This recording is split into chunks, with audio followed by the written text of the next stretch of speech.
بسم الله الرحمن الرحیم. کابل هومیوپیتیک نه ډاکټر سید حسین شاه تاسو ته مخاطب.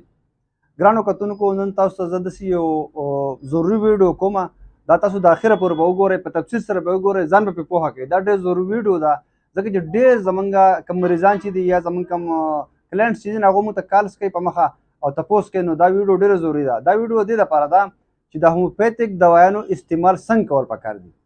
د هومیوپیتیک میډیسن چې دي د هغې د استعمال طریقه به درته تاسو ته ښیم.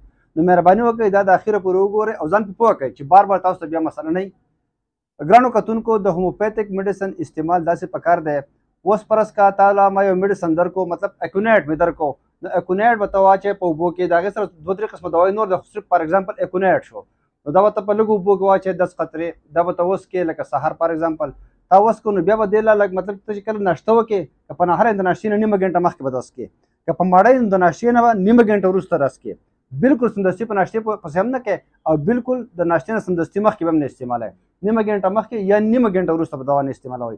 د دې سره سره دا کم ټکی چې تا وڅکو د اکونیټ فار ایګزامپل، نو دا تا وڅکو دې صرف 15 منټه وقفه بیا پکار ده که بل ټکی درکړی یا بل ګولۍ درکړي یا بل میډیسن درکړی یا بل شربت درکړی، نو هغې کې لږه وقفه پکار ده، نو هغه به دغه طریقه باندې به استعمالوئ. داسې غرمه داسې ماښام، نو انشاءالله دی به کویک ریزلټ وي، ښه ریزلټ به وي او ستاسو دپاره به ښه او کار به هم ښه کوي.